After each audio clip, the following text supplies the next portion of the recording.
Okay, with the exception of presents, I think we've got the packing done. That's right, folks. We are heading to Gigi and Grandpa's for Christmas. Yes, because that means they've done the decorating. Nothing wrong with decorating. I love decorating, but we haven't done any this year because we're going over there. So, right, now I just have to get all this in the car. We've just about managed to get everything in, haven't we, Jasper? Right, let's go. Oh, I need to unplug first. Just after a bit of Christmas shopping. We're just heading to you now. It's a bit late. I was thinking, is it best if I stop and get some lunch en route? Yes, it is. You can get some lunch en route. All right. All right then. Well, we'll see you later. Look forward to it. Brilliant. Take care then. See you later. Bye. I am my own worst enemy. Here I am, using the Fusion again, despite the fact that it takes ages to render. The problem is, it's just a really cool camera, and you can do things with it that you can't really do otherwise. Anyway, hopefully I got the sound sorted out now. So today I'm talking about battery breakthroughs, or more specifically, do Tesla have a hidden, sneaky update to battery chemistry that they've got planned in the near future? And what I'm basically suggesting here is, I remember when they did the Tesla unveil, you know, the Semi and also the Roadster as well. In both cases, I thought to myself, wow, that is a substantial increase in range.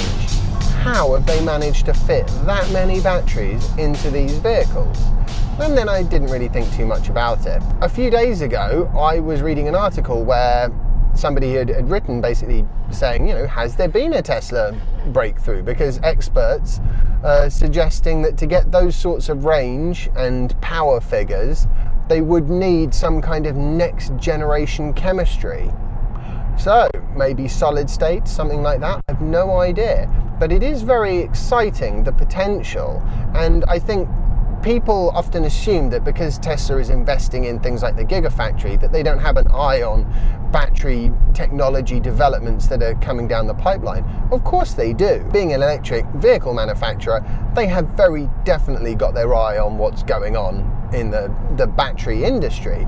But what they're not going to do is build a massive great factory to commercialize the production of a new type of cell that is not even a proven production reality yet. Honestly, nobody really knows what goes on inside Tesla except Elon Musk, as far as I can tell, and I suppose probably the engineers that work there, but they're all sort of, you know, signed up to secrecy. Everybody's working on a battery breakthrough, but they have been for the last 15 years, and so far it seems to be a case of, you know, get the cocktail of little additives right, use a fairly, you know, good fundamental lithium-ion chemistry, and then, you know, run with that. And so far Tesla seem to be getting good ranges out of their vehicles. Another question, of course, is if they do have a next-gen chemistry that's going to wind up in the Roadster and the Tesla Semi, then presumably that'll go into Model X and Model S and Model 3 as well, potentially, which will yield presumably a significant increase in range there as well. It tends to be with Tesla quite a big what-if game, because they do like to drop their news in sort of big bombshell fashion.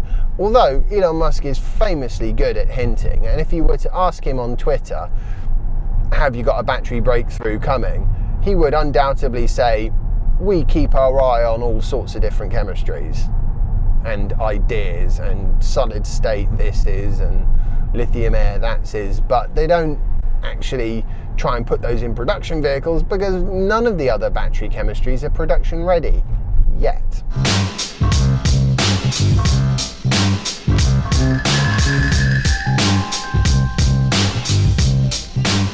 I'm in the queue, Jasper.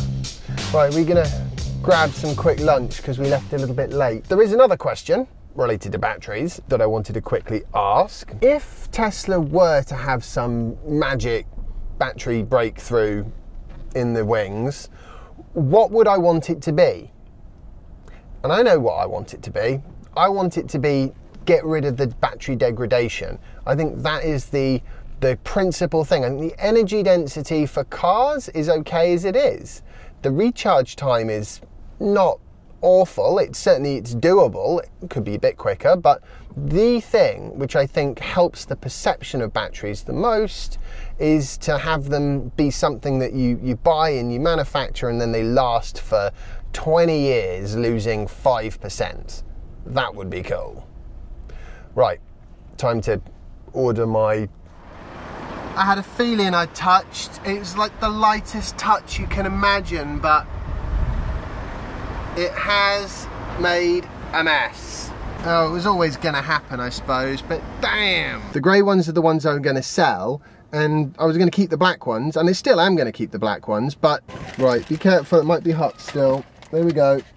What's so annoying about it is if I was literally 1 millimetre further away, I wouldn't have had the problem. Oh well, anyway, I've been having a bit of a think as I drive along, and I have decided that, I know I've said this like a bunch of times, but I've never actually done it properly, because I've always kind of not wanted to just miss loads and loads of days.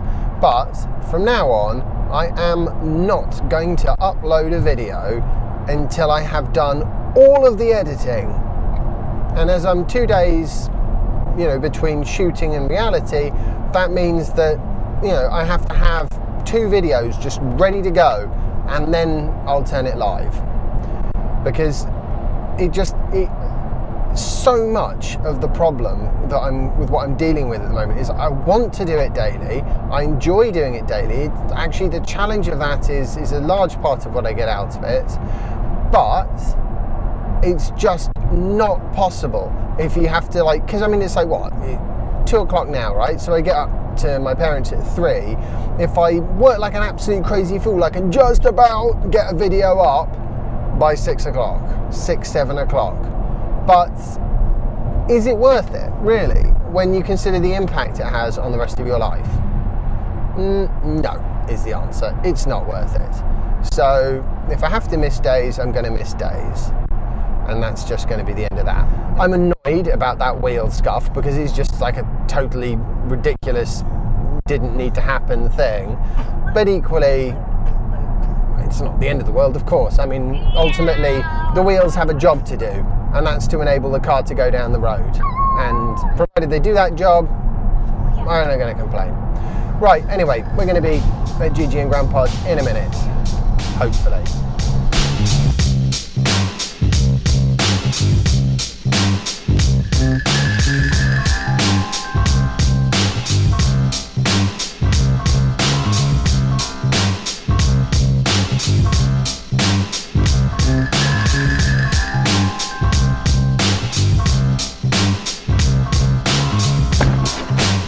Let's get you inside and say hi to Gigi and Grandpa. Not very happy with that. Maybe petrol head detailing can do something about it. Oh look, Gigi and Grandpa are back. They're in Christmas shopping, I think. Right, I'm going to do family time now. So there was one more thing I was going to say about the whole battery thing, which is, I mean, what if you had a magic wand, what massive great battery advancement would you like? Would it be quicker charging times, longer range, better longevity?